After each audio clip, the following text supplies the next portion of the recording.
17번째, 지금까지의 내용을 우리가 1강에서 16강까지 많은 얘기가 있겠지만 우리가 좀 오늘은 총정리하는 그러한 시간들을 갖도록 하고 마지막에 우리가 또 찬양으로 마치고자 합니다.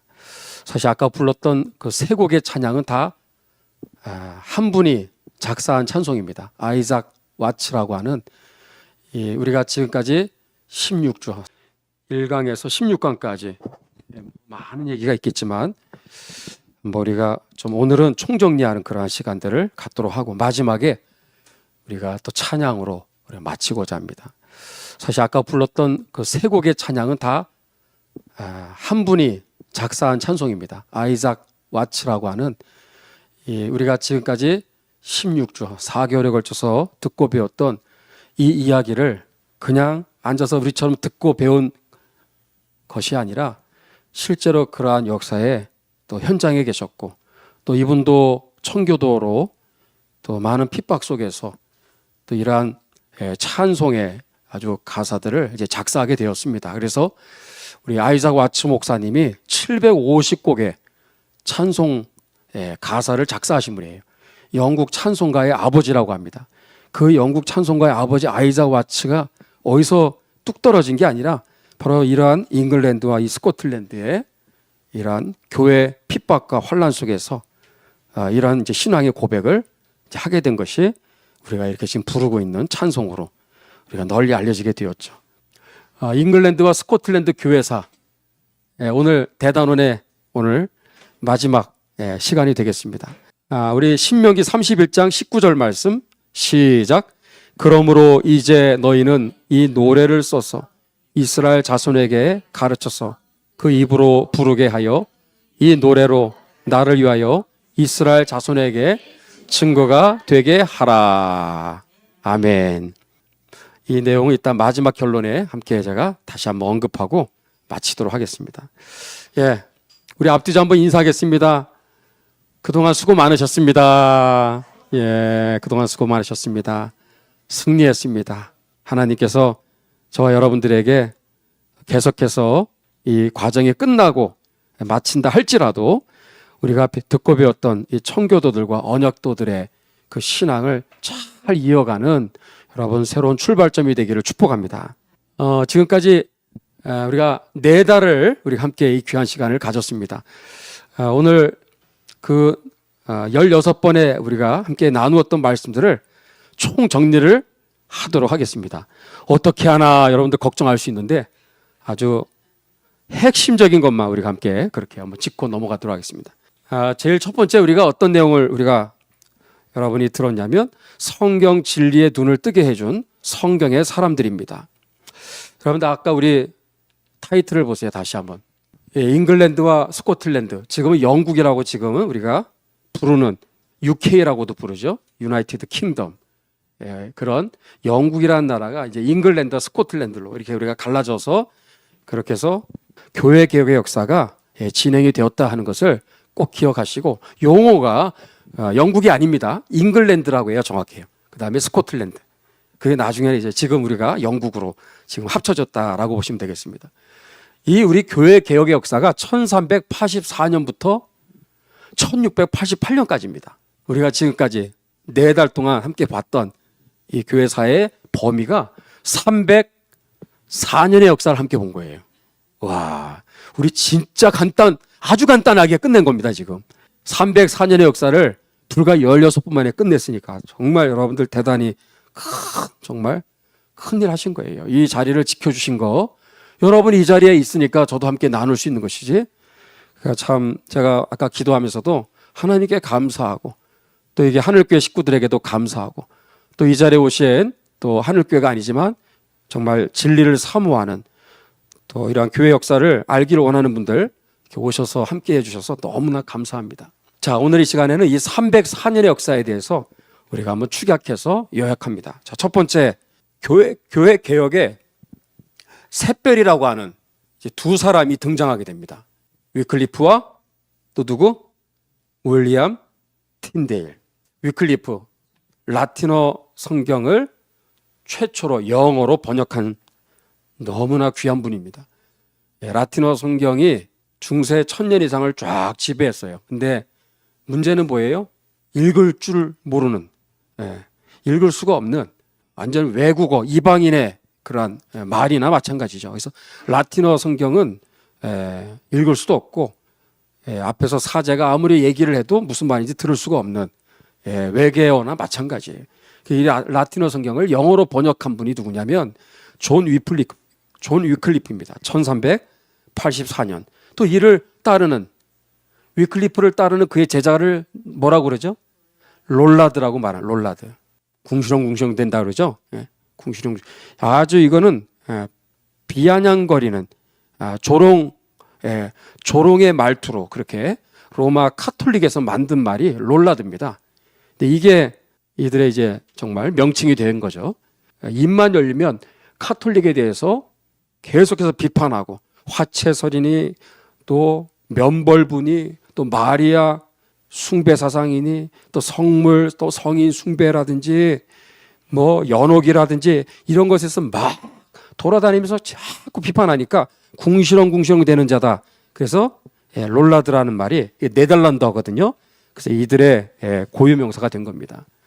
이들이요 얼마나 엄청난 숫자로 급증했냐면 10만 명이 넘는 제자들이 결국은 이제 위클리프를 따르는 제자들로 아주 급성장을 하게 됩니다.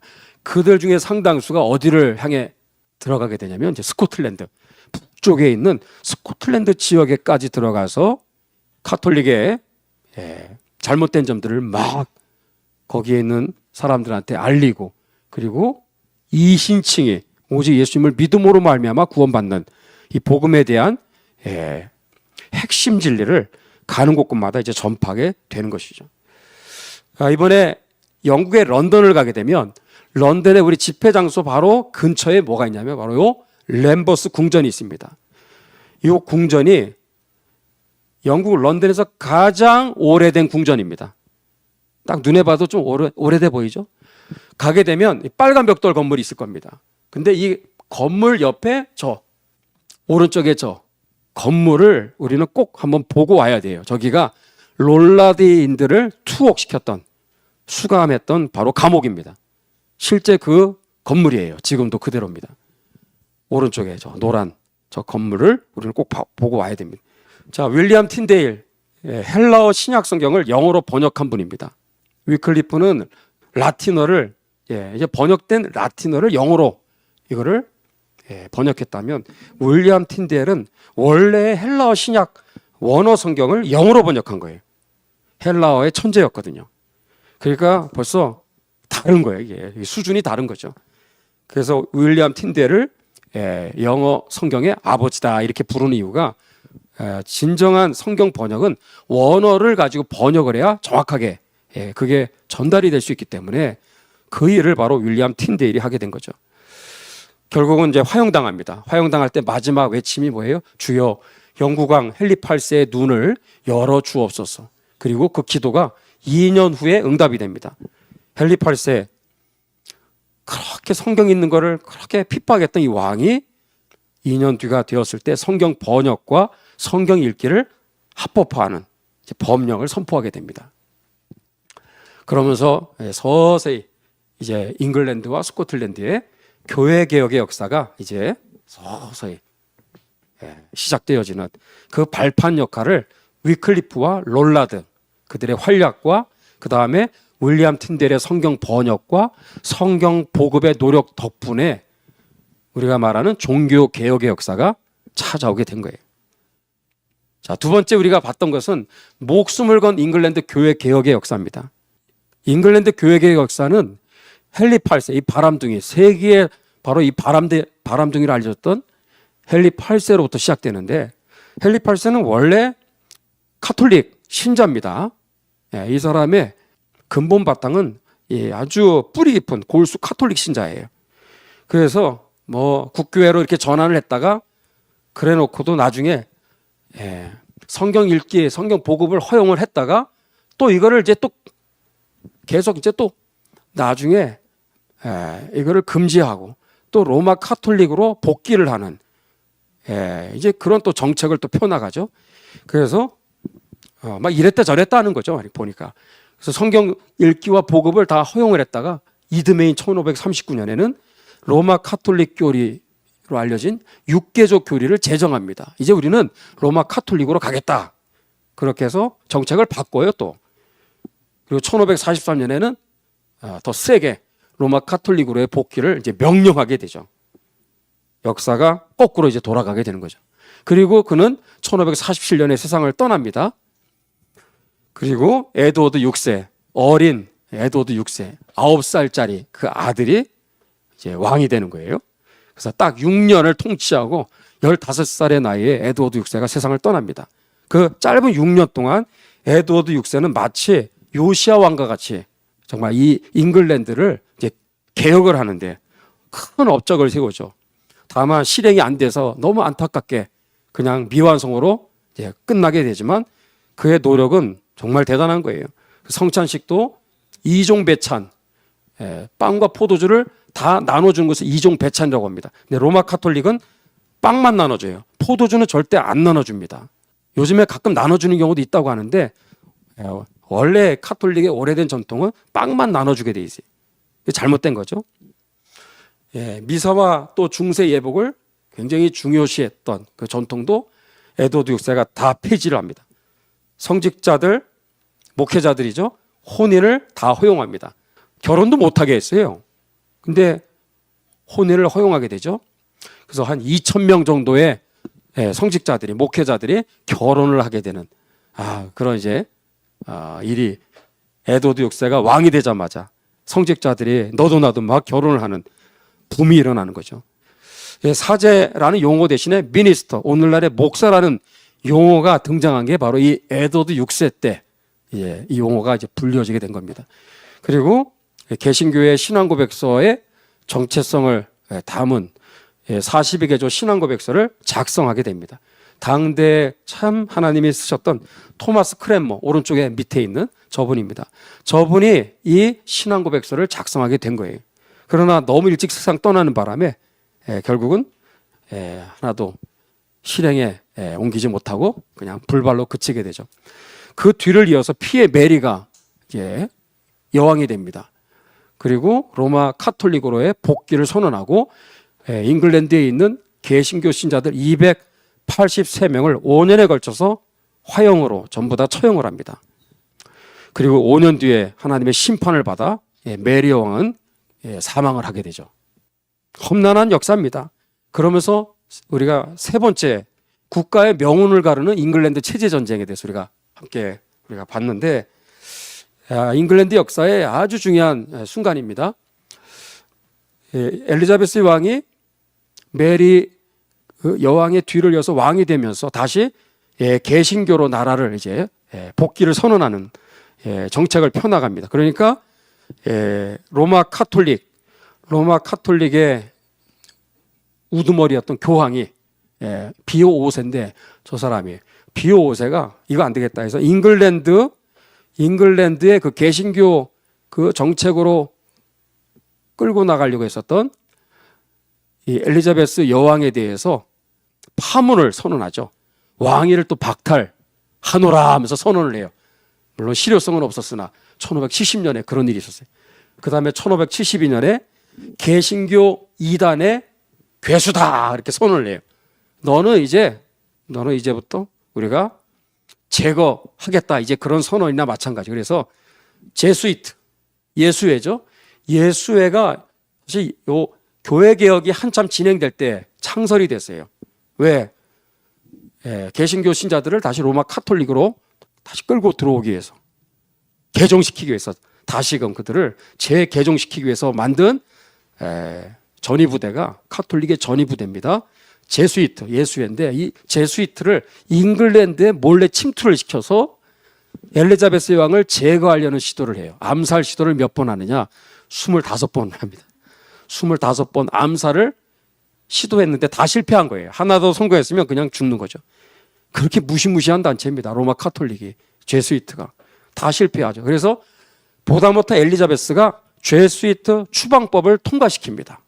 당신들 가만 놔두겠다. 우리 잉글랜드 고국을 떠나라. 아주 초강수를 두죠. 그러니까 또 여러 가지 사건이 있었습니다만 어쨌든 이런 사건들이 쌓여서 교황이 이제 뚜껑이 열리는 거예요. 그래서 강성 카톨릭 국가였던 스페인의 자기 말을 잘 듣는 필리페 2세, 오른쪽 하단에 저 사람이 수많은 개신교도들을 대량 학살했었던 아주 무시무시한 정말 집단 살인마와 같은 그런 사람입니다. 개신교 신자들 손발을 자르고 눈알을 뽑고 이런 짓을 했던 사람이 바로 저 필리페 2세예요. 이 사람을 앞세워서 잉글랜드를 침략에 들어가게 합니다. 그게 그 유명한 칼레 해전이죠. 그래서 도보 해협, 그 잉글랜드와 프랑스 그 사이에 아주 협소한 그 바닷길을 이제 도보 해협이라고 하잖아요. 그 도보 해협에서 벌어진 전투가 칼레 해전입니다. 1588년 8월 8일 스페인의 무적 함대, 잉글랜드하고는 뭐 비교가 안 될 정도로 아주 막강한 세계 최강의 무적 함대였었는데 참 놀랍게도요 완전히 그냥 거의 몰살 직전까지 간 거예요. 제대로 싸우지도 못하고. 왜? 날씨가 안 받쳐줘가지고. 그래서 왼쪽은 지금 90도 각도로 지금 이게 지도를 거꾸로 돌린 거라고 생각하시면 돼요. 왼쪽은 프랑스고 오른쪽이 잉글랜드입니다. 원래는 이 8월이면은 바람이 여기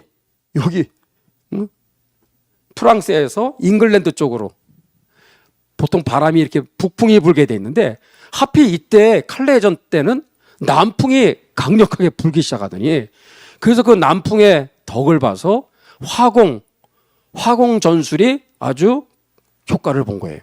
배에다가 불이니 거기에 타르, 화약 이런 무시무시한 폭발력이 있는 인화성이 강력한 물질들을 거기다 잔뜩 실어가지고 불을 질러서 이렇게 또 바람이 또 불어주니까 얼마나 좋아.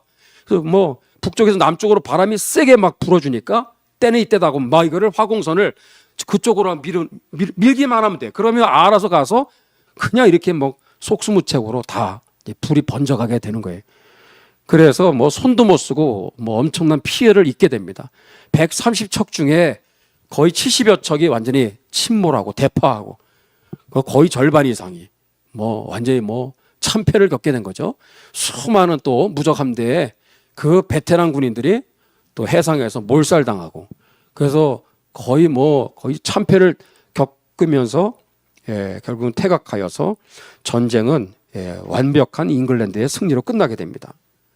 그래서 여기 바람이 이렇게 마침 거꾸로 불어줘서 덕분에 이 전술이 이제 승리하게 됐거든요. 또 여러 요인들이 있는데 하여튼 요 바람을 하나님이 불어주신 프로테스탄트의 바람이다. 잉글랜드 사람들은 역사책에다가 그렇게 기록한 거예요. 하나님이 불어주신 프로테스탄트의 개신교의 바람이다. 여러분 이러한 역사들은 여러분 교회사인 줄로 믿습니다. 일반 정말 전쟁의 역사를 뛰어넘어 이거야말로 하나님의 보이지 않는 손길이 작용한 거예요. 참 놀라운 역사입니다. 만약에 칼레전에서 잉글랜드가 승리하지는 못했다면 해가 지지 않는 영국이라는 나라는 절대로 오지 않는 거예요. 이때부터 엘리자베스 여왕이 세계적인 그러한 지도자로 급부상을 하고 영국이 전 세계 해상을 이제 장악하게 되는 이제 분기점이 바로 칼레 해전입니다.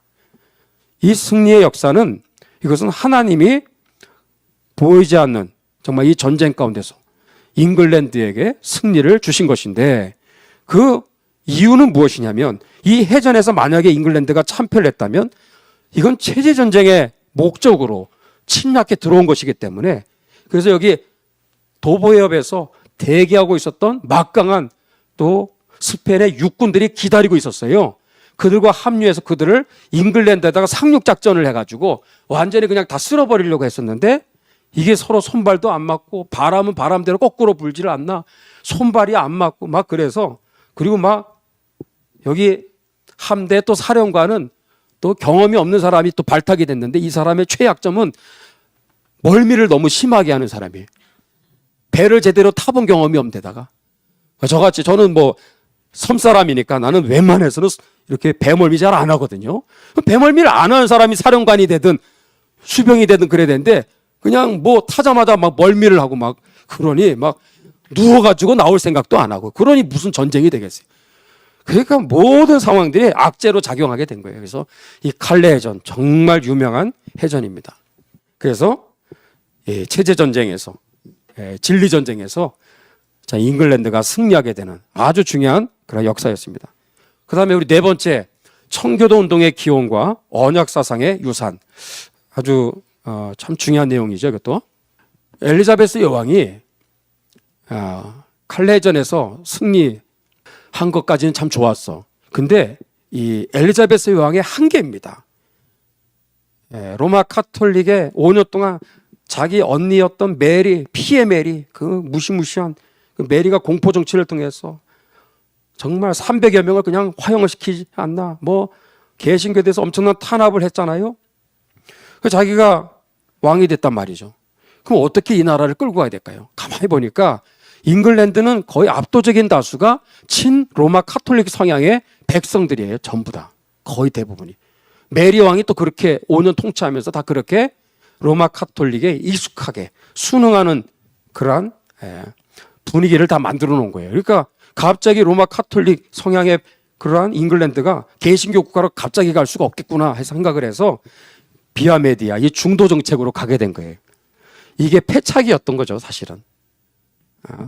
이 중도라는 것이 얼마나 이게 어리석은 것인지를 잘 보여주는 사례가 바로 이런 거예요.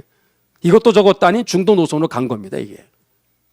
그래서 왕이 되자마자 수장령과 통일령을 선포합니다. 이건 뭐냐면 나는 국교의 체제로 이 나라를 끌고 가겠다, 이거예요. 나는 개신교도 아니고 로마 카톨릭도 아니고 중도 노선으로 이 나라를 끌고 가겠다. 이게 바로 이거. 수장령과 통일령은 개신교와 카톨릭과 개신교를 짬뽕해 놓은 정책입니다. 색깔이 아주 회색지대. 그러니까 잉글랜드의 목회자들이 반발하기 시작하죠. 당신 정체성을 분명히 하십시오. 이것도 저것도 아니고 뭡니까? 그러니까 엘리자베스 왕이 통고문이라고 하는 것을 이제 발표해요. 통고문은 본격적인 개신교 탄압 정책의 신호탄입니다. 그러니까 엘리자베스 왕도 아주 못돼먹은 사실은 악한 왕이라고 말할 수 있는 거예요. 겉으로는 그렇지 않은 것처럼 아주 그렇게 얘기를 하면서도 사실상은 개신교를 무지막지하게 또 탄압하는 정책으로 사실은 가게 되는 거예요. 그리고 그 밑에 대주교 조지 파커라는 사람을 왼팔 오른팔로 이렇게 끌어들인 상태에서 조지 파커가 사실상 개신교 목회자들을 탄압하는 일에 앞장서게 됩니다. 어용 선지자죠. 거짓 선지자입니다. 이 조지 파커. 이 조지 파커가 왕의 정책에 반대하는, 자꾸 사상권권 저하고 계속해서 반발하는 잉글랜드 목회자들, 그 훌륭한 목회자들이거든요. 그 목회자들을 향해서 뭐라고 조롱했을까? 이 말이 지금의 바로 그 유명한 누구나가 생각하면 생각할수록 와, 나도 그렇게 살아야 되는데 라고 대명사가 된 바로 무슨 용어죠? 청교도입니다. 청교도. 청교도라는 말을 누가 먼저 했다? 조지 파커라는 이 못돼먹은 이 친카톨릭주의자. 이 사람이 잉글랜드의 이 목회자들을 향해서 내뱉은 말입니다. 이게 조롱 섞인 말이에요. 그래서 이 청교도라는 말은 뭐냐면, 그래, 너희들 혼자 깨끗하다. 너희들 혼자 거룩하다 이거죠. 퓨리탄, 퓨리파이라는 말이 거룩하게 하다, 깨끗하게 하다 그거 아니에요? 그 용어를 가지고 아주 조롱을 한 거죠. 그래서 그래, 너희들 정말 잘났다. 너희들 혼자 깨끗하다. 그러면서 아주 비아냥거린 말이 이제 청교도라는 말이 된 건데, 이게 이제 나중에는 진짜 청교도 우리가 생각하면 하나도 부정적인 느낌이 안 들잖아요. 처음엔 그랬다라는 거죠. 자, 그러면서 참 안타까운 얘기입니다. 이 잉글랜드에 잊혀진 교회사의 한 인물이 누구냐면 토마스 카트라이트예요. 아무리 찾아도 이분을 기념하는 동상, 흉상, 표지판 없습니다. 잉글랜드는 지금 국교회, 영원한 지금 국교회죠. 지금도 오랫동안 지금 하나도 안 변했어요. 그러니까 이 장로교의 아버지였던 토마스 카트라이트를 기억하고 싶지가 않은 거예요. 어떤 동상도 없습니다. 근데 우리는 기억해야 되는 거예요. 장로교회의 아버지입니다. 이분이 1569년 엘리자베스가 막 개신교 목회자들에 대해서 막 탄압을 시작했던 바로 그때 청원서를 제출합니다. 어떤 내용이죠? 왕이여, 국교회가 아닙니다. 이거 로마 카톨릭의 잔재를 따라가는 겁니다. 보세요. 주교제도, 사제제도, 이거 로마 카톨릭 이거 다 잔재 아닙니까? 이대로 가서는 안 되는 겁니다. 이거 폐지해야 됩니다. 주교제도, 사제제도 이거 없애버려야 됩니다. 국교회 이거 없애버리고 장로교 제도로 가야 됩니다. 장로교 제도로 가야 그것이 바른 교회 개혁입니다. 라고 청원서를 제출했더니 엘리자베스 여왕이 얼마나 못돼 먹었는지를 여러분 여기서 볼 수 있는 거예요. 여기서도 막 화가 나가지고 저놈 잡아라 그래서 체포령을 내린 거예요. 그래서 이 토마스 카트라이트 목사님이 대륙으로, 유럽 대륙으로 도피하면서 계속해서 저항운동을 하게 된 겁니다. 잉글랜드에 이거 국교회 이거 폐지하고 장로교 제도가 뿌리를 내려야 되는데 이렇게 되면 안 되는데 하면서 참 고군분투한 거예요. 혼자서 여기저기를 이제 피신하면서 누구도 동조하는 사람도 없이 그러면서 한 20여 년 동안을 참 외로운 길을 걸어간 분이 누구다? 토마스 카트라이트예요. 또 런던 탑에 거기 우리 가서 보겠지만 거기에 또 깜빵에도 들어갔다 나오신 분이기도 합니다. 자, 여러분 이게 왜 중요하냐면 이 토마스 카트라이트 한 사람의 목회자가 굉장한 리더십이 있었던, 영향이 있었던 분이거든요. 그러니까 이 한 사람에 대한 체포령이 아니에요. 토마스 카트라이트를 제거해야만 다시는 잉글랜드의 목회자들이 반발을 안 할 것 같아서 일벌백계로 그냥 이 사람을 수배령을 내려서 체포하려고 했던 거죠. 그랬더니만 잉글랜드의 토마스 카트라이트를 존경하고 따르는 수많은 잉글랜드의 목회자들이 이건 아니다 해서 반발 운동이 오히려 더 확산이 된 거예요. 그래서 토마스 카트라이트의 이 체포령은 어떠한 운동을 가져왔느냐? 청교도 운동을 가져오는 도화선이 된 거예요. 아시겠어요? 그래서 잉글랜드의 청교도 운동 우리는 많이 들었는데 그 언제부터 시작되었느냐? 토마스 카트라이트. 이 사람을 체포하려고 했었던 그 과정에서 잉글랜드 안에 목회자들이 드디어 반발이 일어나서 이것이 청교도 운동으로 번지게 된 겁니다. 토마스 카트라이트 목사님은 한 20여 년 동안 세상 떠날 때까지 줄기차게 외쳤던 것은 두 가지. 하나는 잉글랜드의 장로 제도가 뿌리를 내려야 된다. 국교회 제도가 아니다 이거. 로마 카톨릭의 잔재 이거 다 뽑아버려야 된다. 뿌리를 다 뽑아버리고 순수한 성경에서 말하는 장로 제도로 돌아가야 된다. 그리고 또 하나 뭐가 있죠? 정교 분리를 주장했어요. 중요한 겁니다. 잉글랜드의 교회 개혁의 역사에 있어서 최초로 정교 분리, 즉 국가 권력이 세속 정부가 교회에 대해서 이래저래 해서는 안 됩니다. 이건 성경적인 것이 아닙니다. 교회는 교회 알아서 목회자들이 중심이 되어서 교회를 끌고 가야 되는 것이지 왜 정부가 국가 권력이 이래저래라 자꾸 나섭니까? 이건 아닙니다. 라고 최초로 정교 분리를 주장한 분이 누구? 토마스 카트라이트죠. 그러나 그는 20여 년 동안 그렇게 외쳤지만 아무런 열매는 없었죠. 그 뒤를 이어서 또 다른 누군가가 그 일을 이제 감당하게 되는데, 자, 그 뒤에 위대한 하나님의 종이 이제 등장합니다. 누구예요? 윌리엄 퍼킨스예요. 윌리엄 퍼킨스. 좀 생소하죠? 이게 생소하고 참 여러분 처음 듣는 이름이라고 한다면 그동안 우리 목회자들이 여러분들한테 교회 역사를 제대로 안 가르쳤다고 하는 증거입니다. 윌리엄 퍼킨스, 이분은 그 토마스 카트라이트의 또 뒤를 이어서 50년 동안 청교도 운동이 이제 지하로 들어가게 돼요. 토마스 카트라이트 이 한 20여 년 동안 이렇게 해서 핍박이 막 시작되더니 점점 더 세게 본격화되면서 1590년부터 1640년 무려 50년 동안 뭐 장로교라는 말은 입 바깥에 뭐 꺼내지도 못하는, 절대 얘기해서는 안 되는 금기어가 되어버렸죠. 그래서 50년 동안 비밀교회 또 지하교회 운동으로 숨어 들어가게 됩니다. 그 50년 동안의 그 핍박의 그 기간은 이해할 수 없는 그러한 기간이었지만 이 기간이 이것은 하나님의 섭리였습니다. 이 기간 동안 이 윌리엄 퍼킨스를 통해 이분의 참 놀라운 업적은 언약 사상을 확립하는 그런 일을 50여 년 동안 한 거예요. 이 언약 사상, 이게 뭐냐? 하나님의 말씀을 여러분 우리가 이렇게 66권 성경 말씀이 있는데 목회자들이 하나님의 말씀을 하나님의 말씀대로 성경의 그 원래 그 뜻을 잘 해석하고 여러분에게 또 잘 설명하고 적용하고 선포해서 그 말씀을 따라 살아가게 하는 것. 여러분 그게 바른 교회인 줄로 믿습니다. 그래서 언약 운동이란 뭐냐? 언약 사상 운동이라고 하는 것은 하나님의 말씀을 말씀대로 먼저 제대로 설교해야 된다. 그리고 성도님들은 하나님의 말씀을 잘 듣고 깨달아서 그 말씀을 매일매일 또 한 주간 한 주간의 삶에 그 말씀을 잘 적용하고 실천하고 순종하는 삶을 살아내야 된다고 하는 거. 그게 언약 사상이에요.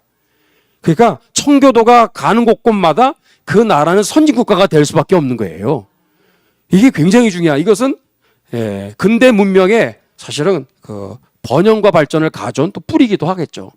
그래서 이 윌리엄 퍼킨스의 언약 사상 굉장히 참 엄청난 일이 이때 50년 동안 있었던 거예요. 이 기간 동안 숨죽임에 있었던 기간이 있었기에 나중에 이 3차 청교도 운동 시기 때 드디어 청교도 혁명이 성공할 수 있었고 웨스트민스터 총회에서 드디어 잉글랜드와 스코틀랜드가 하나가 되어서 웨스트민스터 총회에서 그 유명한 신앙 고백서 대요리 문답, 소요리 문답, 정치 모범, 예배 모범 5개의 문서를 작성할 수 있었던 것이지 이런 과정이 없이 이게 그냥 떨어지는 게 아니죠. 그러니까 이러한 배경이 있었다라는 거. 그래서 거슬러 올라가 볼 때 우리는 잊지 말아야 될 아주 숨은 영웅 중에 한 사람 누구? 토마스 카트라이트를 잊지 말아야 된다는 거죠. 하늘의 미랄이 되어서 사라져간 인물이지만 이분이 없었다면 이러한 열매로 이어질 수가 없었던 거죠. 자, 그런 내용들을 우리가 봤습니다. 자, 5강. 5강에서는 스코틀랜드 교회 개혁의 역사를 이제 본격적으로 시작하기 전에 어떤 얘기를 했냐면 그 이전에 교회 개혁을 가능하게 했었던 중요한 불씨 역할을 했던 3가지 요인을 우리가 함께 보았습니다. 어떤 게 있었죠? 첫 번째 뭐예요? 아까 우리 봤죠? 위클리프와 롤라드. 이들은 하여튼 굉장히 오랜 세월 동안 계속해서 전역을 돌면서 계속해서 로마 카톨릭이 왜 잘못됐는지를 계속 선포하고 또 위클리프의 성경책을 또 보급하기도 하고 막 이런 전도 활동을 또 성경을 이렇게 보급해주는 권서 역할을 했던 거죠. 또 루터의 저서들 그리고 윌리엄 틴델의 영어 성경 이 3가지 요인이 스코틀랜드의 교회 개혁을 가져온 3가지 중요한 요인이었다. 보시면 됩니다. 그래서 1525년 드디어 스코틀랜드 이 카톨릭 의회입니다. 카톨릭 여기 의원들은 다 카톨릭 신자들이에요. 그러니까 개신교 서적이 자기들의 자국의 땅에 들어오는 것을 가만히 지켜볼 수 없죠. 그래서 반입 금지 법령을 제정하게 됩니다. 그 결과 패트릭 해밀턴이 화형을 당하게 되는 거예요. 패트릭 해밀턴이 이러한 개신교 서적 반입 금지 또 전도 금지 확산 금지 이러한 법령을 제정했거든요. 여기 처벌 조항까지 다 있는 건데 그런 최악의 상황에서도 패트릭 해밀턴은 굴하지 않냐고 정말 노방전도하면서 전국을 돌면서 이제 이신칭의의 복음 카톨릭에서 말하는 행위구원이 아니라 이신칭의의 그 순전한 복음을 전하고 로마 카톨릭이 왜 잘못됐는지도 막 계속해서 비판하고 전국을 돌면서 그렇게 설교를 하니까 결국은 스코틀랜드 교회 개혁의 역사의 최초의 순교자가 된 겁니다. 그 이전에 여기에 지금까지 등장했던 윌리엄 틴데일이나 뭐 위클리프 이런 분들은 다 스코틀랜드의 교회 개혁을 가져온 다 샛별이라고 표현을 해요. 그 새벽의 그 샛별처럼 그 희미하지만 찬란한 태양이 비추기 전에 샛별이 얼마나 또 중요합니까? 그 역할을 했던 분들이고 본격적으로 스코틀랜드 교회 개혁의 역사의 시작에 있어서 최초의 순교자를 누구라고 우리가 얘기를 해야 돼요? 패트릭 해밀턴입니다. 이때로부터 왜? 이 자국의 스코틀랜드 사람 안에서 최초의 순교자거든요, 이게. 이건 다 외부에서 들어온 사람들이에요. 외부에서 들어온. 오래전부터. 패트릭 해밀턴은 달라요. 스코틀랜드 사람입니다. 이 한 사람이 최초로 이제 이 개신교 신앙을 받아들이고 자기도 외치다가 화형을 당하게 된 거니까 상당히 이건 중요한 의미가 있는 거죠. 자, 그래서 우리가 그거를 봤고 6강 스코틀랜드에 심겨진 성경 무오의 신앙. 요것만 간단하게 설명드릴게요. 요분이 패트릭 해밀턴입니다. 최초의 순교자. 이분이 누구? 두 번째로 순교했던 조지 위샤트. 존 녹스의 스승입니다. 영적 스승. 이 두 분 다 스코틀랜드 분이에요. 그래서 스코틀랜드 교회 개혁의 순교자가 한 20명인데 그 중에서 두 사람이 가장 중요합니다. 패트릭 해밀턴, 조지 위샤트 두 사람. 이 두 사람이 이렇게 순교를 하게 된 도대체 그 배경에 누가 이 두 사람에게 영향을 끼쳤을까? 알아봤더니 놀랍게도 거슬러 올라가니까 패트릭 해밀턴에게 영향을 준 사람을 찾아냈어요. 누굴까? 스위스의 츠빙글리입니다.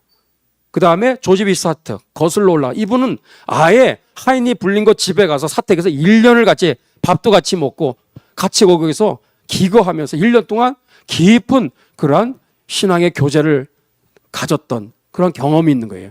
그래서 이 두 분이 츠빙글리와 하이니 블링거. 하이니 블링거는 츠빙글리의 제자입니다.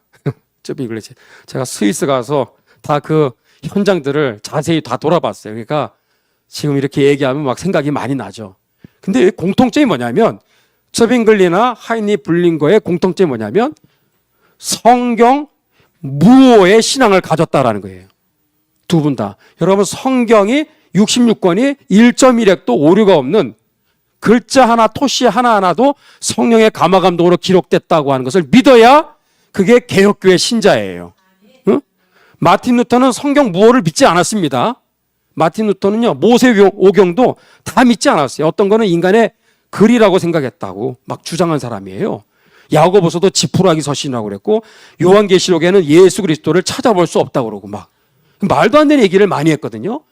그 성경 그 비평학의 원조가 누구냐면 마틴 루터입니다. 우리가 그걸 잘 알아요. 그러니까 이 독일이 세계적인 성경 비평의 그런 나라가 된 것은 거슬러 올라가면 마틴 루터가 뿌린 가라지 때문입니다. 결국은 시작점부터 그런 한계를 안고 시작한 거예요.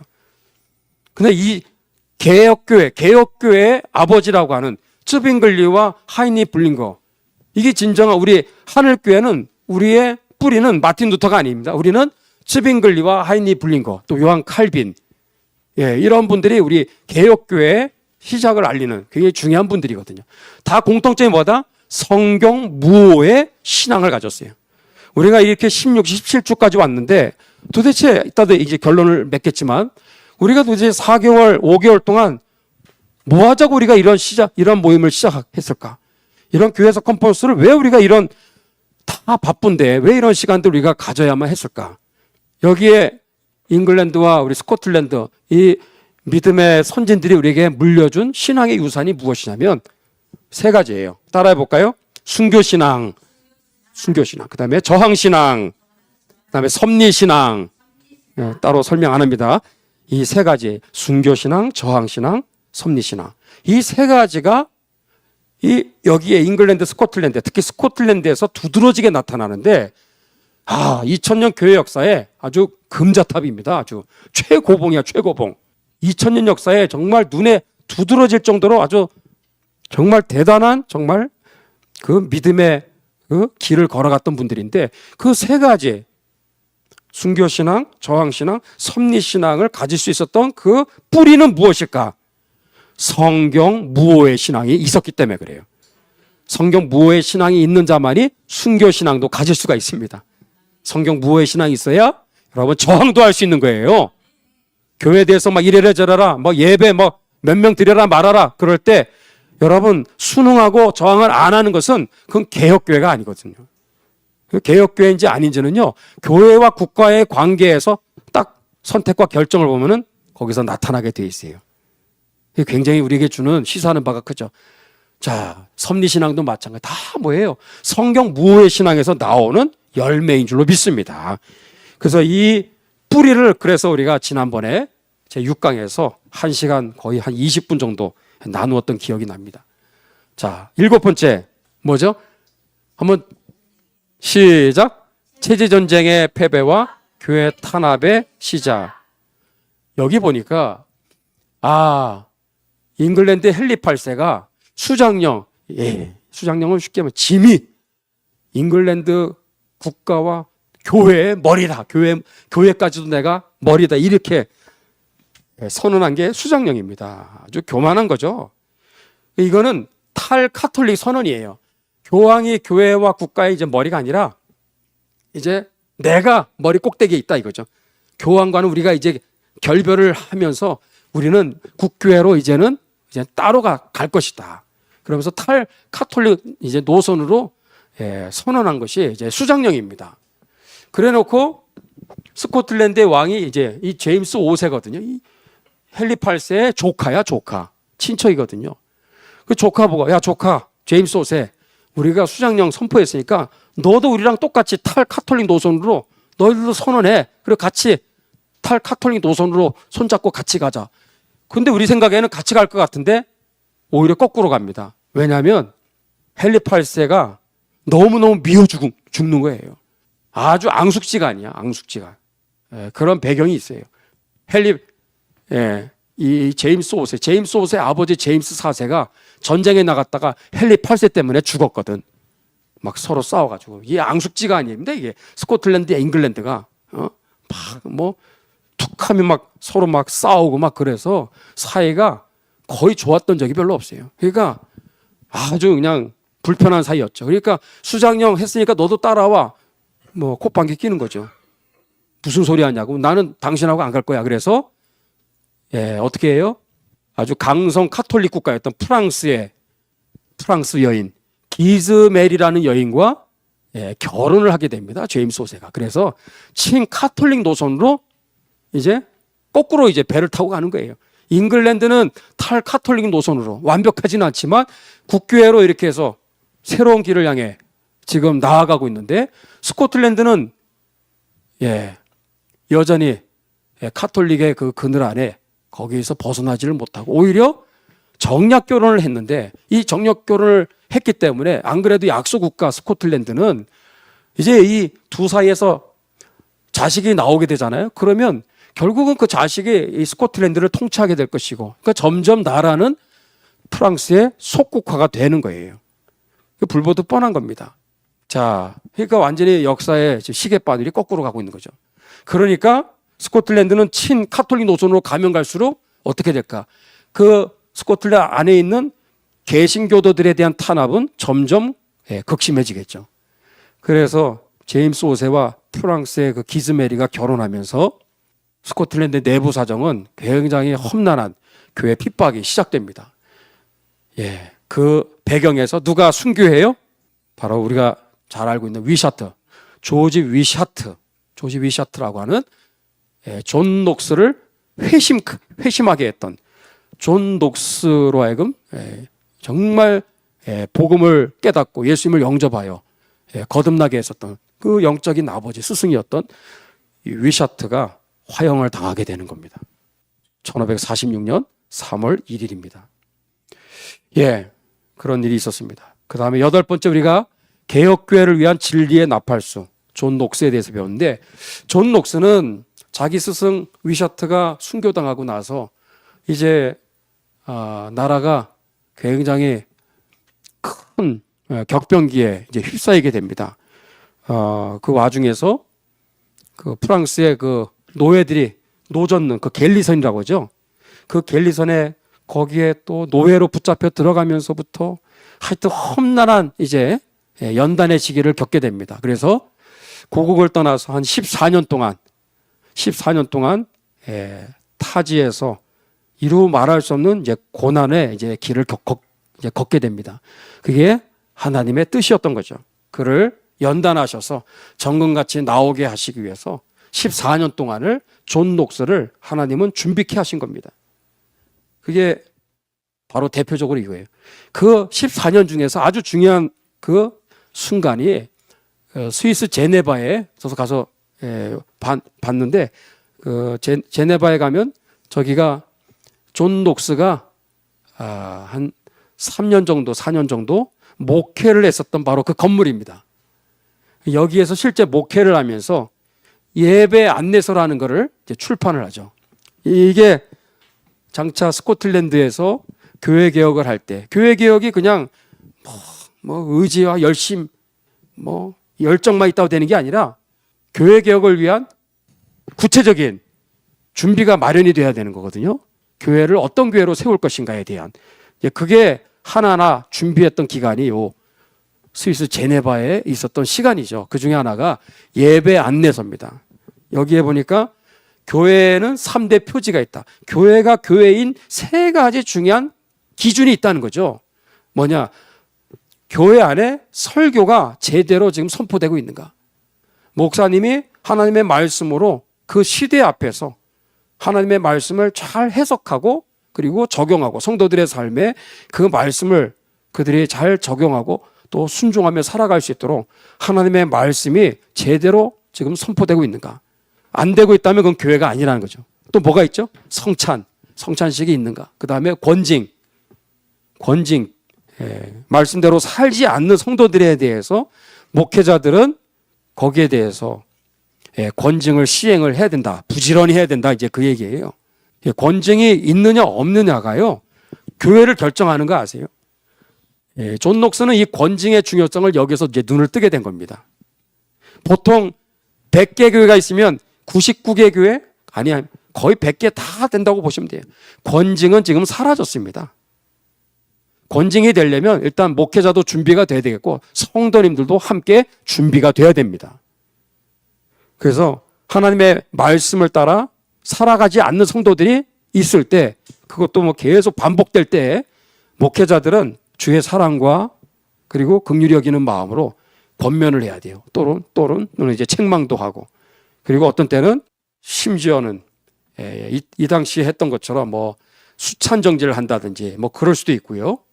부도덕한 덕스럽지 못한 직분자로서 범죄 행위가 있을 때 성찬식에 참여를 하지 못하도록 제재를 해야 된다는 거죠.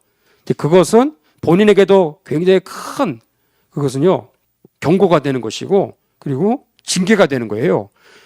두려움이 막 찾아오죠. 아, 신앙생활 내가 똑바로 해야 되겠다. 정말 그러한 징계가 있기 때문에 정신 바짝 차리게 되고 회개하고 다음엔 내가 정말 조심해야지. 그런 마음이 드는 이유가 권징이 있기 때문에 그런 것인데 지금은 권징이요 사라졌습니다. 그리고 권징을 하더라도 성도님들이 성숙한 마음으로 받아야 권징이 여러분 유익이 되는 거예요. 그래서 권징을 하고 권징을 받아들이는 교회는 좋은 교회입니다. 좋은 교회예요. 아멘 크게 하세요. 그래서 교회는 맴매와 만마가 같이 가야 되는 거 사실. 두 가지가 다 있어요. 맴매만 있으면 안 돼. 만마만 있으면 안 돼요. 적당하게 두 개가 같이 가야 좋은 교회로 건강한 교회로 성장할 줄로 믿습니다. 어느 하나만 있으면 그 목회자를 뭐라고 그래요? 성경은 거짓 선지자라고 말하는 거예요. 1년 360일 계속 좋은 얘기만 해. 거짓 선지자일 확률이 높아요. 1년 360일 계속 싫은 얘기만 해. 계속.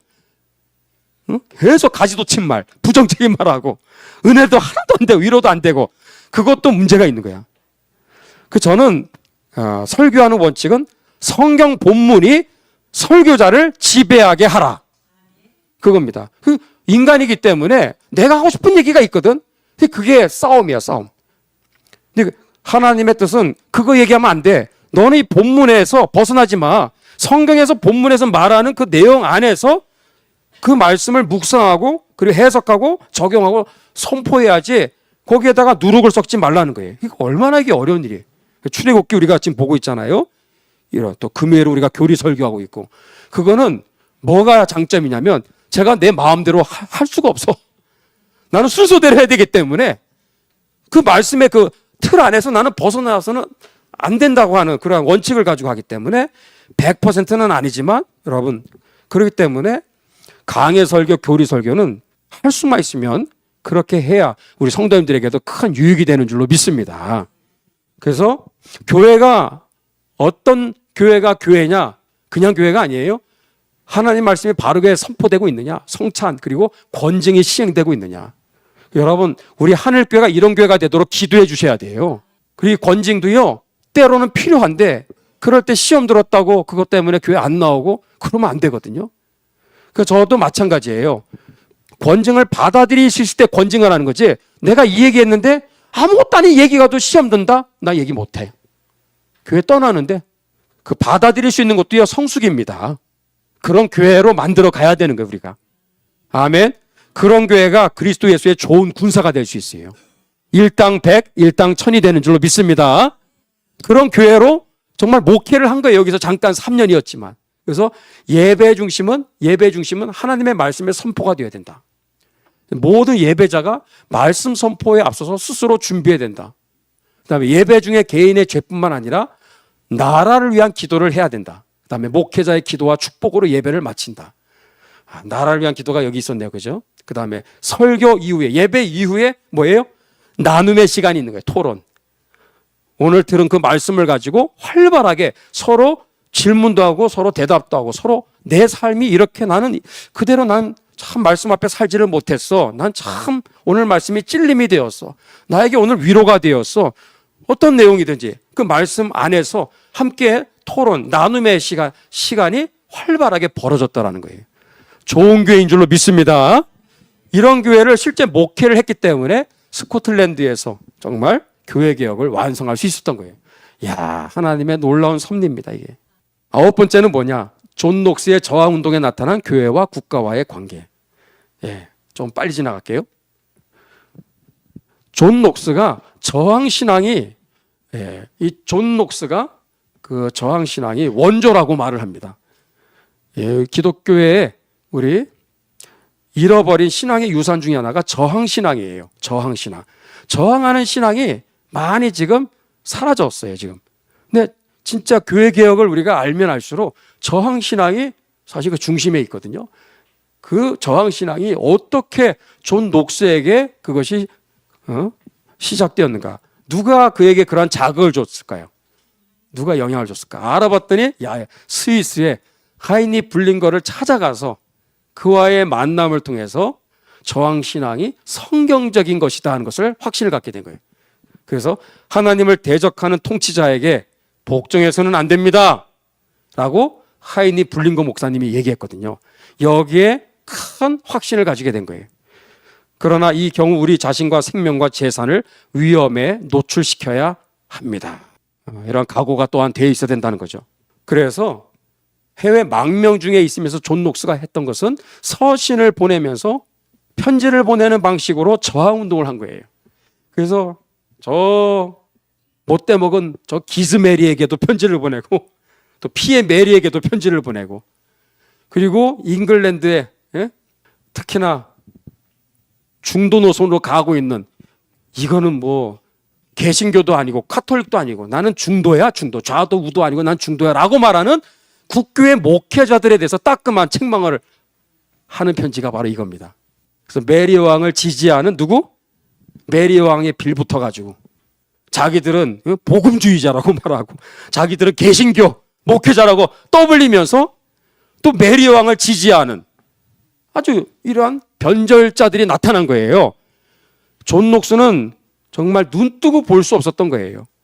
잉글랜드의 문제는 저 못돼 먹은 메리 왕이 문제가 아니라 그를 뒤에서 그냥 지지하고 막 찬사를 보내고 있는 국교의 이 주교들, 요놈들이 문제다 이거죠. 그래서 그들에게 규탄하는 편지를 써서 보낸 거예요. 나름대로 저항운동을 한 거죠. 이게 녹스의 저항운동의 시작입니다. 아주 중요한 사건이에요. 1554년에 7월에 보낸 편지. 처음으로 저항운동을 시작하게 된 거죠. 그래서 개혁교회 유산이 순교신앙, 저항신앙, 섭리신앙이 그래서 이렇게 세 가지로 이제 완성이 되는 겁니다. 그 다음에 개신교, 스코틀랜드의 개신교에 또 그 귀족들을 깨우는 편지를 보내요.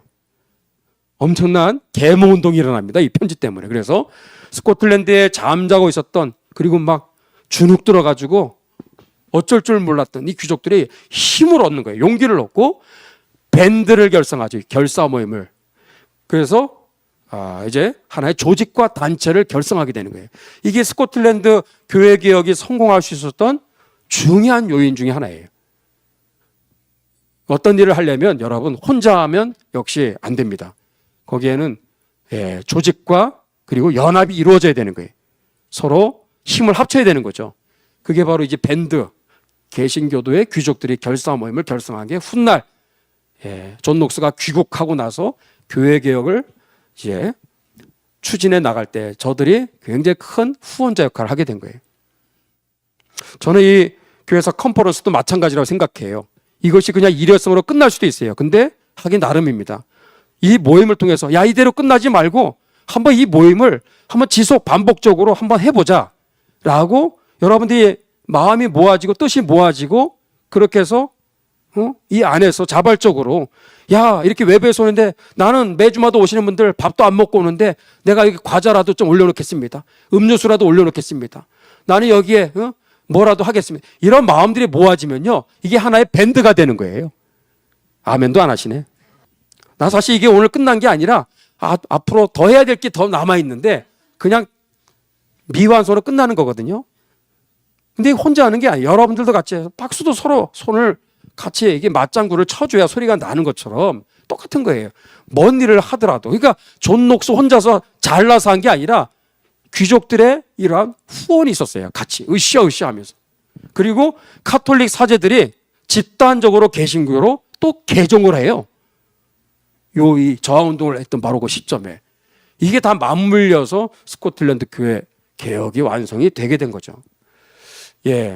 또 스코틀랜드의 귀족들만 보내면 안 되고 백성들에게도 막 당신들도 마찬가지라고 당신들도 가만히 있으면 되냐고 당신들도 행동해야 되지 않겠냐고 그래서 막 깨우는 일을 이제 하게 되는 겁니다. 와 대단합니다.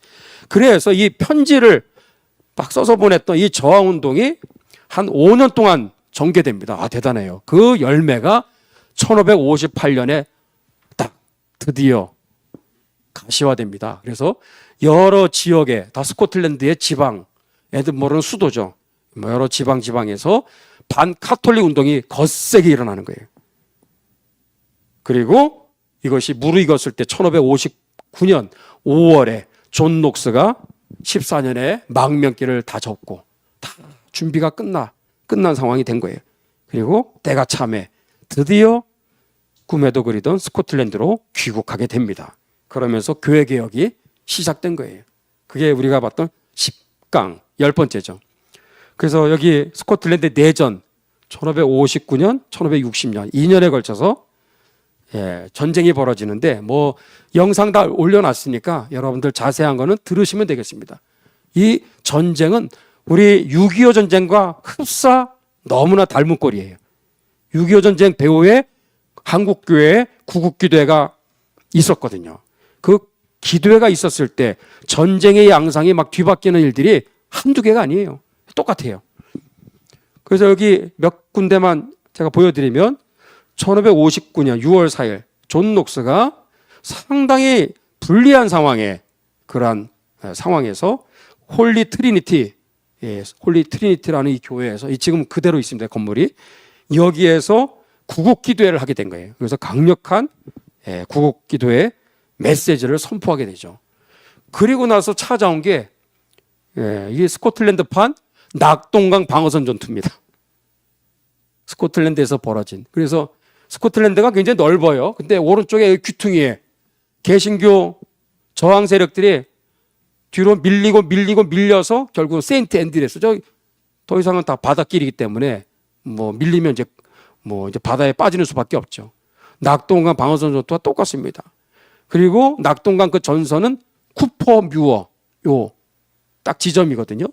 그래서 저 지점을 중심으로 카톨릭 세력들과 개신교 세력들이 이제 전쟁이 일어나기 직전까지 가는데 기적적으로 손 하나 까딱대지 않고 하나님께서 저 강력한 카톨릭 세력들을 물리치게 되었어요. 그래서 기적 같은 일이 벌어졌는데 왜 이런 일이 벌어졌냐? 예, 얼마 되지 않는 개신교 세력들이 그 황혼역에 저렇게 막 줄 서 있는데 얼마나 초라한 그런 사실은 뭐 몇 명 안 되는 숫자인데 적들의 눈에 볼 때는 대군으로 보인 거예요. 대군으로 엄청난 숫자가 저렇게 막 같이 막 도열해 있는 그 엄청난 대군들이 자기를 마치 둘러싸고 있는 듯한 착각, 예, 착각을 일으키게 되는 거예요. 이 시각, 예, 착시 현상. 그래서 판단 착오를 일으켜서 야 이러다 우리가 몰살당하겠구나 해서 싸울 생각도 못하고 그냥 다 도망가 버린 거예요. 그게 쿠포 뮤어 전투입니다. 이 전투에서 이건 뭐 손 하나 대지도 않고 이게 이긴 거 아니에요? 이 승리는 그냥 우연이 아니라 세인트 앤드류스 안에 있었던 홀리 트리니티 교회 안에서 강력한 국기도의 하나님 그 기도를 들으신 결과인 줄로 믿습니다. 그 열매가 바로 이제 이러한 쿠포 뮤어 전투의 승리로 찾아오게 된 거예요. 또 하나가 장소가 바뀌어서 스털링이라고 하는 이번에도 이제 가게 되는데 스털링의 홀리루드 교회 저기 홀리루드 교회인데 여기에서 아주 최악의 아주 상황까지 이제 밀리고 밀려서 몰살 직전까지 가게 됩니다. 카톨릭 세력들 또 프랑스 군대까지 가세해서 스털링으로 쳐들어오기 직전까지 이제 몰리는데 그 상황에서 존 녹스는 이 교회 안에서 시편 80편의 말씀을 가지고 담대하게 선포합니다. 사랑하는 성도 여러분, 저희들의 운명은 풍전등화와 같은 상황입니다. 아무리 둘러봐도 희망은 없어 보입니다. 그러면서 뭐라고 그래요? 기도하고 회개하는 그 한 사람이 밀려오는 저 100만 대군보다 강하다는 것을 명심하십시오. 기도하고 회개하는 한 사람이 강력한 100만 군대보다도 더 강하다라는 사실을 여러분 지금도 우리는 믿어야 될 줄로 믿습니다. 그리고 이 기도 결과가 놀랍게 찾아오죠. 그래서 수세에 밀렸던 상당히 지금 몰살 직전까지도 갈 수 있었던 그런 상황에서 대역전 드라마가 시작된 거예요. 막판에. 그래서 4번에 걸친 기적이 찾아옵니다. 연거푸. 야, 이 기적 아니에요? 잉글랜드의 군대가 드디어 파병이 되어서 우리를 도와주러 지금 오고 있는 소식을 듣게 되는 거예요. 이게 우리가 들을 때는 당연한 거 아니야 그러지만 잉글랜드가 군대를 파병할 생각도 없었고 상당히 자기들도 지금 어려운 상황이 있었기 때문에 도와줄 수가 없었는데 야 막판에 군대가 파병이 된 거예요. 그 다음에 오자마자 상호 방위 조약을 맺게 됩니다. 상호 방위 조약을 어디서 많이 듣던 얘기죠. 너희들 우리가 끝까지 지켜주겠다는 거죠. 잉글랜드가. 그 다음에 그런 와중에 기즈메리가 이 스코틀랜드 내전을 일으킨 전쟁의 주범이 누구냐? 기즈메리거든요. 저 여왕이 급사하게 됩니다. 급사해. 한참 전쟁 중에. 그래가지고 스코틀랜드와 잉글랜드, 프랑스 3개국이 모여서 종전 조약을 체결하게 된 거예요. 가톨릭 세력들이 기세가 꺾여가지고 더 이상 싸울 명분이 사라져버렸어요. 기즈메리 때문에 우리가 싸우는 건데 기즈메리가 죽어가지고 지금 없어졌는데 우리가 목숨 걸고 싸울 이유가 하나도 없잖아요. 그래서요 갑작스럽게 에든버러에서 종전 조약이 체결되면서 스코틀랜드 내전은 개신교, 기독교 신자들의 완승으로 끝난 줄로 믿습니다.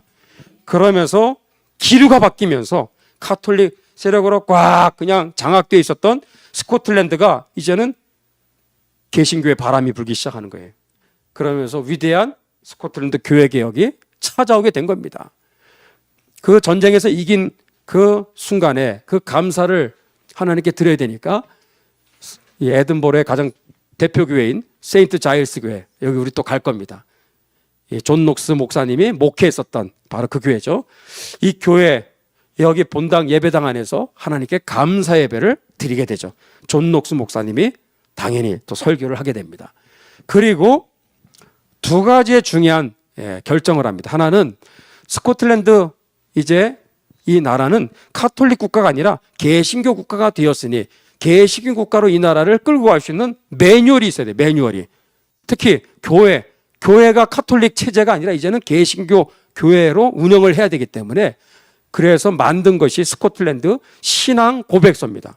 신앙 고백서. 우리 한번 자세히 봤죠. 그 다음에 교황의 사법권을 폐지를 하노라 해서 제도를 만들어서 교황에 대해서 절대로 이제는 권한 행사를 하지 못하도록 사법권을 아예 그냥 폐지하고, 그리고 스코틀랜드의 어떤 백성들도 교황에 대해서 자꾸 권한을 얘기하고 주장하는 사람들이 있으면 처벌을 할 수 있도록 아주 강력한 법을 만들게 된 겁니다.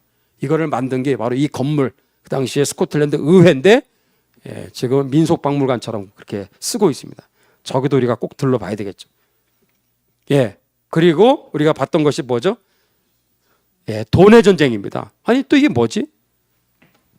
스코틀랜드 교회 개혁이 이렇게 뭐 스무스하게 이렇게 잘 뭐 그냥 일사천리로 진행된 게 아니라 잘 가다가 또 이제 덜컥 그냥 주저앉는 그런 상황이 이제 돈의 전쟁입니다. 왜냐하면 스코틀랜드 신앙 고백서는 통과가 됐는데 뭐가 문제냐면 이거는 우리 믿음의 고백을 담은 이게 사실은 이제 원론적인 그런 이제 문서고, 구체적으로 이 교회를 어떻게 우리가 통치하고 그리고 운영하고 그리고 다스려야 되는가, 이게 제1치리서인데 이 제1치리서를 만들어 놓고 통과가 안 된 거예요.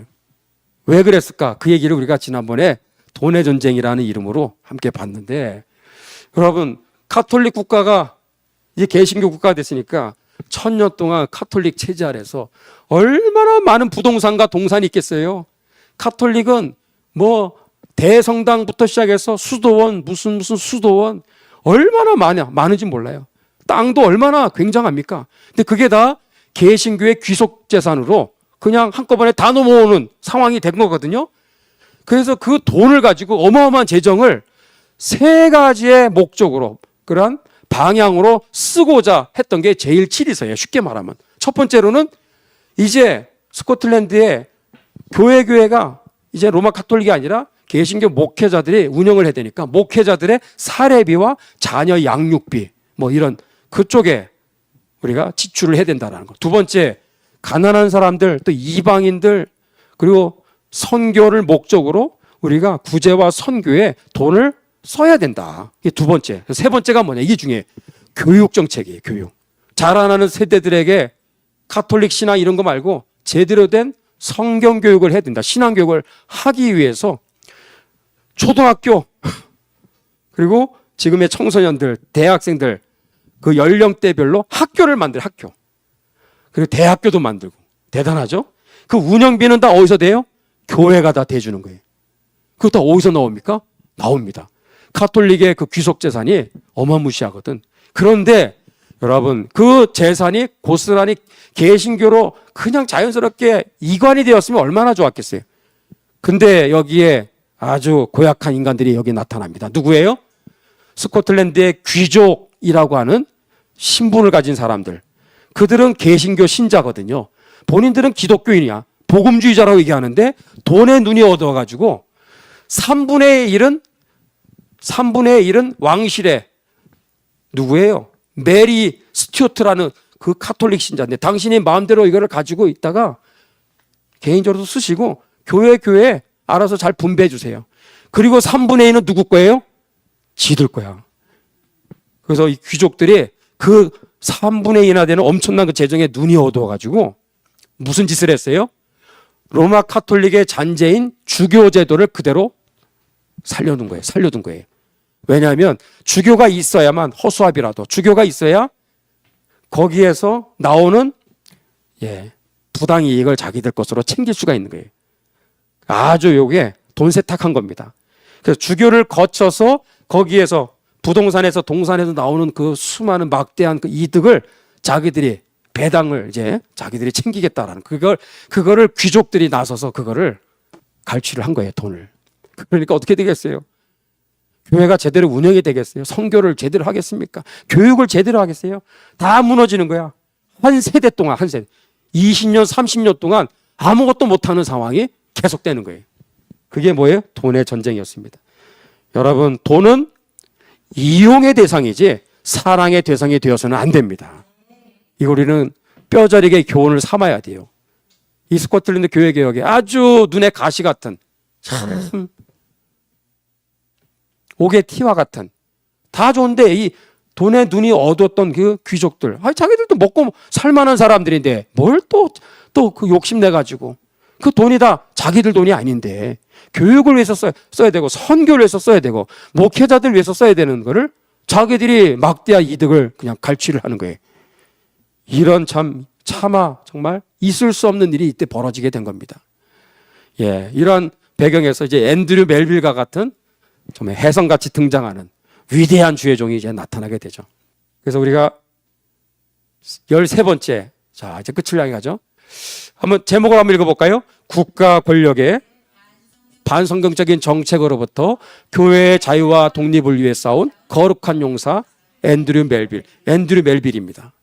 요거는 앤드류 멜빌이 글래스고 대학이라는 곳에서 학생들을 가르치면서 우리는 절대로 주교제도, 사제제도, 로마 카톨릭의 잔재를 추호도 용납해서는 안 돼. 우리는 장로제도로 가야 된다 하는 얘기를 대학교에서 가르쳤던 바로 그 학교가 되겠습니다. 이 개신교회를, 이 장로제도를 특히 증오했던 왕이 당시에 제임스 6세입니다. 그래서 이 제임스 6세와 앤드류 멜빌이라고, 이 존 녹스의 제자죠. 그 뒤를 이어서 앤드류 멜빌이 존 녹스 이상으로 아주 정말 두려움 없이 용맹하게 싸우는 거룩한 전사입니다. 이 제7위서를 만든 분이 누구다? 앤드류 멜빌 목사님이에요.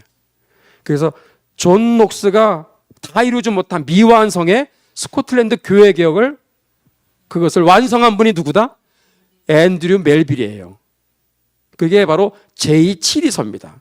근데 이 제7위서를 또 없애버리려고 암흑법을 만들어. 누가? 제임스 6세의 못된 왕이. 그러니까 이 암흑법에 대해서 앤드류 멜빌이 또 나서가지고 또 뭘로 맞받아쳐요?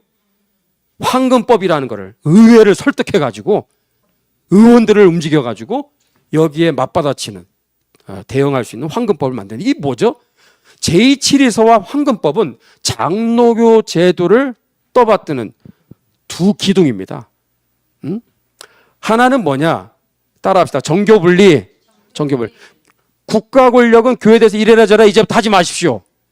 그거를 강력하게 선포한 거예요. 이 제7위선이 황금법인. 또 하나는 뭐냐면 뭘까요? 교회는 목회자를 중심으로 운영이 돼야 됩니다. 목회자. 그리고 목회자는 성도들이 뽑아야 됩니다. 주교 이런 사람들이 임명하는 게, 국왕 당신이 주교를 임명하면 주교가 목회자를 임명하고, 이게 권력구조처럼 계급구조처럼 이런 시스템은 절대 안 됩니다. 성경적이지가 않습니다.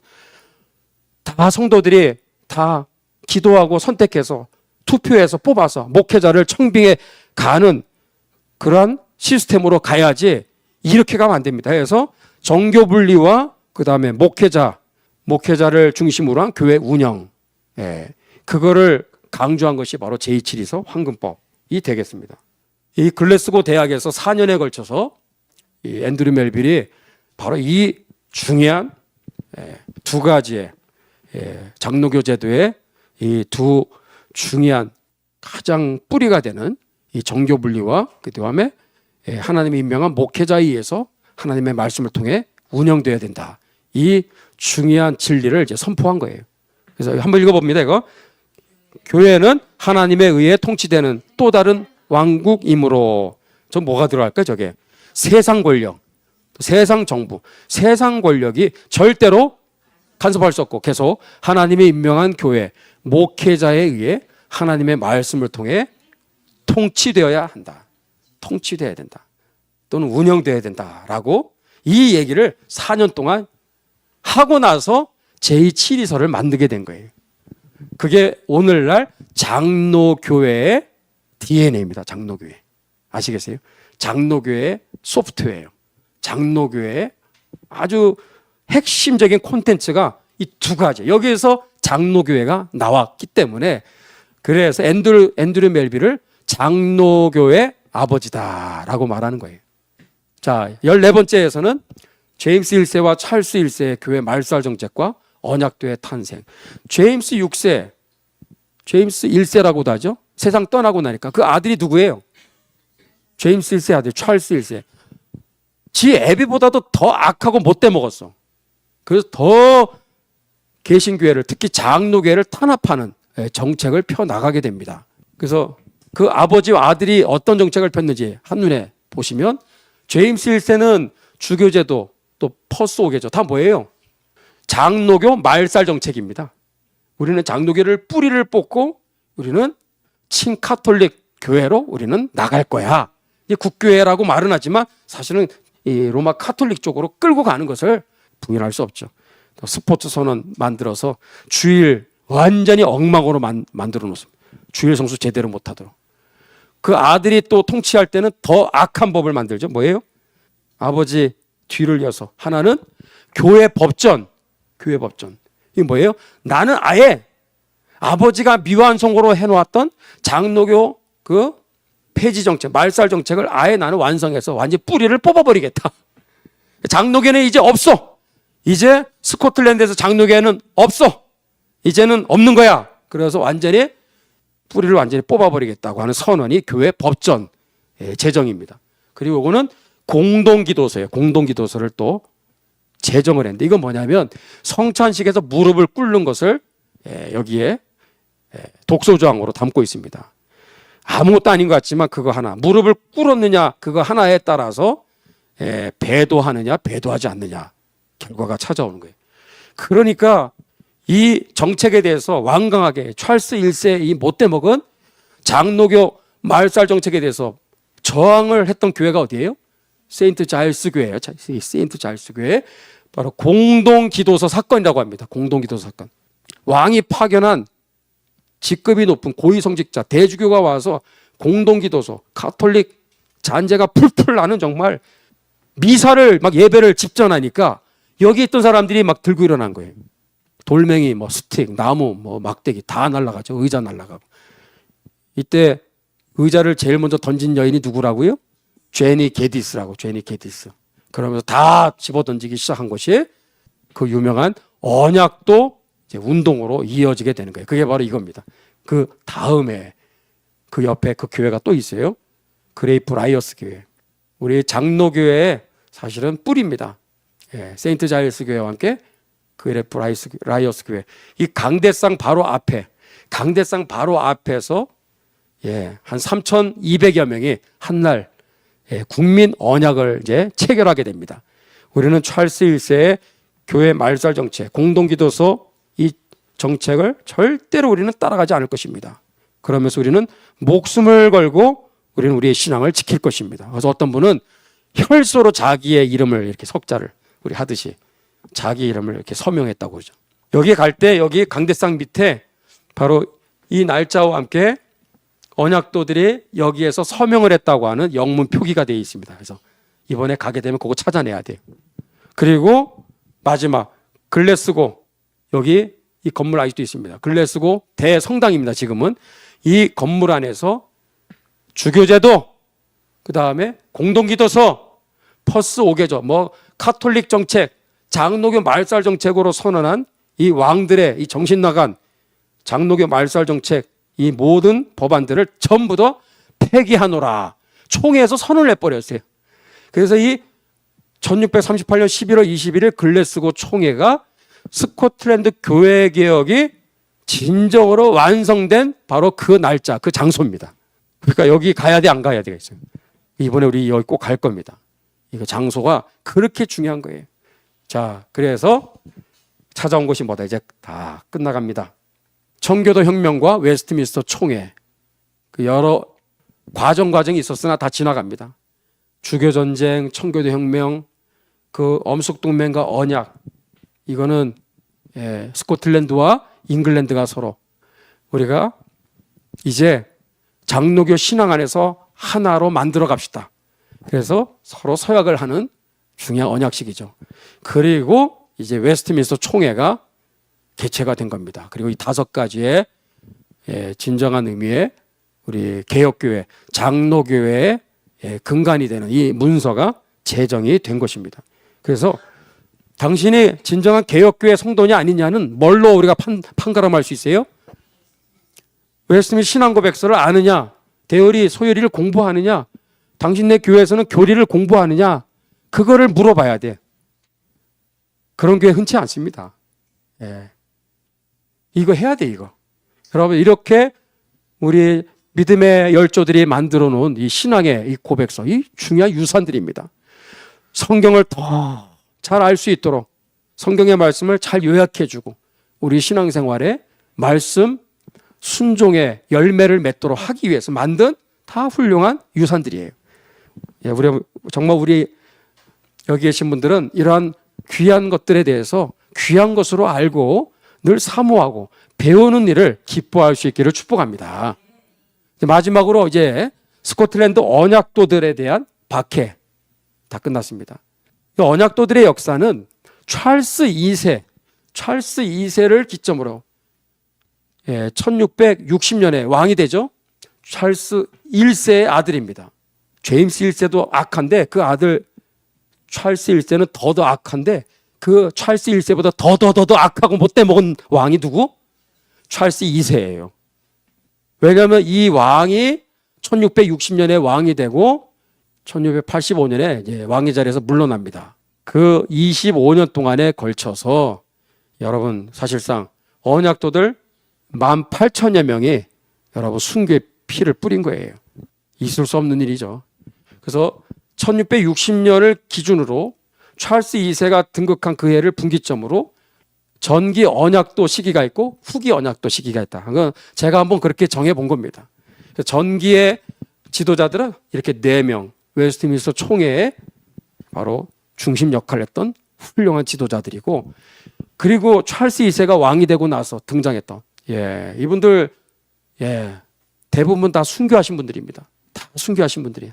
저는 뭐 자세히 다 이분들을 다 연구했기 때문에 한 분 한 분들 이름만 봐도 이렇게 와 참 한 분 한 분들 대단한 분들입니다. 하여튼 또 26세 다 20 중반의 목사님들이 다 순교하신 분들이 아주 대부분입니다.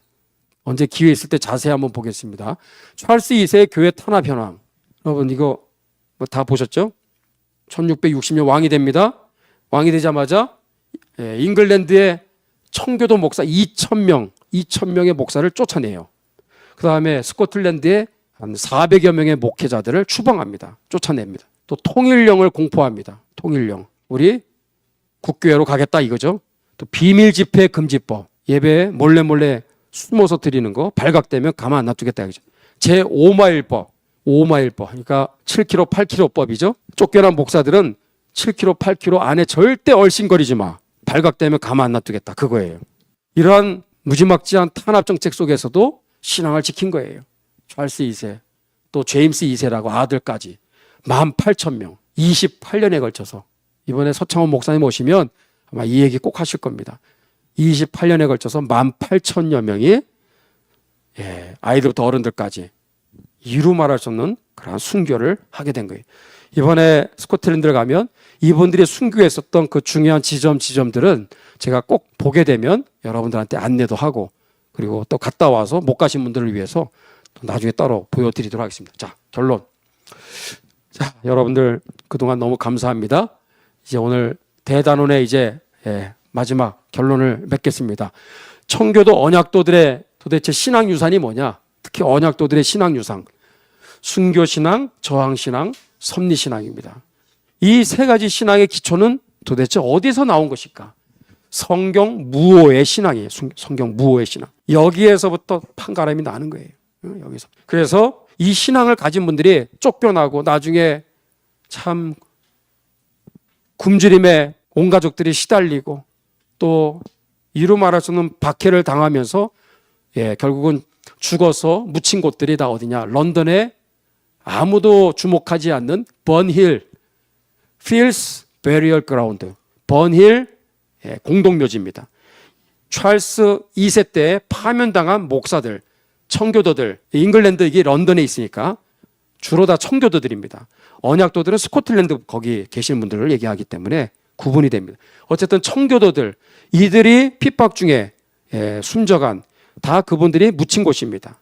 그래서 혹자는 영국을 런던에서 가장 고귀하고 위대한 곳이 어디냐? 웨스트민스터 무슨 저 거대한 홀, 웨스트민스터 성당 거기가 아니라 버닐 필드 공동묘지라고 얘기하는 거예요. 아주 초라하고 너무 그냥 훼손돼가지고 글씨도 안 보일 정도로 이런 공동묘지처럼 되어 있는 이곳이 한 분 한 분들의 면면을 볼 때 위대한 하나님의 종들이다 이거죠. 그 중에 한 분이 누구다?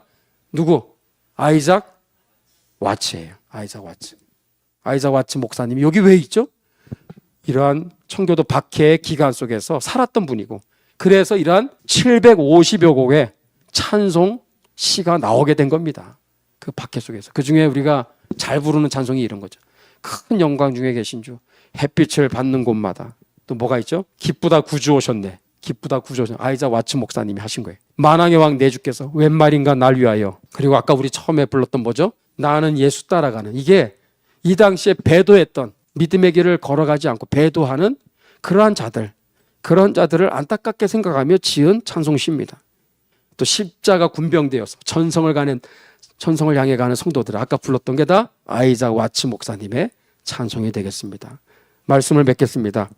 우리 두 가지로 기도할까요? 하나는 우리 감사 기도합시다. 어쨌든 하나님의 은혜로 지난 4개월 동안 인도해 주신 거 너무 감사하고, 두 번째, 우리에게도 우리 믿음의 선진들이 걸어갔던 것처럼 이 순교신앙, 저항신앙, 섭리신앙, 우리에게도 이러한 신앙 고백이 하나님 주님 오시는 그날까지, 천국 가는 그날까지 변치 않게 하여 주옵소서. 아멘. 그리고 이 신앙을 가능하게 하는 뿌리, 기초가 뭐예요? 성경 무오의 신앙입니다. 이 신앙이 지금은 잉글랜드에서도 스코틀랜드에서도 지금은 희미해져 가서 지금은 찾아볼 수가 없어요. 신학교와 교회들마저 성경 무오의 신앙을 다 잃어버린 그러한 지금 상황에, 요즘엔 런던에서 들려오는 소식들은 놀라운 부흥이 다시금 일어나고 있다고, 성령의 역사가 다시 일어나고 있다고 하는 그런 집회 소식들을 듣고 있습니다. 이번에 가게 되는 한국인들 한 300여 명이 가나요? 하여튼 수많은 분들이 가게 되는데, 하나님 정말 우리 잉글랜드에 또 스코틀랜드에 하나님 영적인 기류가 뒤집어지는 우리의 발걸음이 되게 해 주옵소서. 저 영국과 저 스코틀랜드에 신학교가 살아나게 하시고 또 잠자는 교회들이 깨어나게 해 주시옵소서. 그리고 내가 섬기고 있는 교회를 위해서도 기도해 주시고, 한국 교회를 위해서도. 우리 두 손 한번 들어볼까요? 살아계신 하나님, 지난 4개월 동안 하나님 시간마다 이 자리를 지켜주신 것을 감사를 드립니다. 청교도와 언약도들의 그 신앙의 발자취를 우리가 함께 하나님 4개월 동안을 통해서 우리가 그 여정들을 함께 밟아가며, 하나님 우리가 붙잡아야 될 신앙의 유산은 순교의 신앙이고 저항의 신앙이고 섭리의 신앙이 되어야 되겠는데, 하나님 소멸치 않도록 우리의 마음 깊은 곳에 하나님께서 주님 우리 마음 신비에 이 신앙의 고백을 새겨 주시옵소서. 그것을 가능하게 했던 성경 무오의 신앙, 한국교회와 신학교에서 자유주의와 성경 비평학으로 신정통주의 신학으로 온갖 정말로 가라지와 같은 신학 사상들이 들어와서 하나님 우리 믿음의 얼저들이 물려준 성경 무오의 신앙은 희미해져 가고 있습니다. 하나 한국교회를, 신학교를 불쌍히 여겨 주시옵소서. 나 한 사람부터 시작해서 성경 무오의 신앙으로 다시금 돌이키게 하여 주시옵소서. 아버지, 이렇게 세대가 혼미하고 세상이 점점 혼란스러운 세대일수록 근본으로 돌아가게 도와주시고 말씀으로 돌아가게 하여 주옵소서. 우리도 이러한 청교도 언약도들이 걸어갔던 그 믿음의 길을 우리도 걸어가기를 원합니다. 우리도 본받고 따라가기를 원합니다. 하나님 저희들을 도와주시옵소서. 한국교회를 지켜주시옵소서. 이번에 영국과 스코틀랜드를 우리가 방문하는데 그 여정 가운데 역사하여 주셔서 하나님 믿음의 선진들이 물려준 그 신앙 유산을 다 잃어버리고 하나님 이렇게 희미해져 가고 있지만 그루터기는 지금 살아있어 하나님 곳곳에서 정말 부흥의 놀라운 역사들이 일어나고 있음을 듣고 있사오니 하나님 아버지여 그 땅을 긍휼히 여겨주시고 우리 아버지 하나님 이번에 아버지 방문하는 수백 명의 이러한 정말로 귀한 기도의 용사들의 방문을 통해서 잠자는 아버지 런던과 영국 교회들이 살아나게 하여 주시고 스코틀랜드가 깨어나게 하여 주시옵소서. 저희들을 그 도구로 사용하여 주시옵소서. 다음 주에 우리 서창원 목사님 오십니다. 기대합니다. 사모합니다. 이 자리 빈자리 없이 차고 넘치게 해주세요. 내가 은혜 받게 해주세요. 개혁교회 신앙이 무엇인지를 확실하게 깨닫게 해주시고 장로교의 뿌리가 어디에서부터 시작되었는지 이번 기회를 통해 우리가 알고 배우고 깨닫고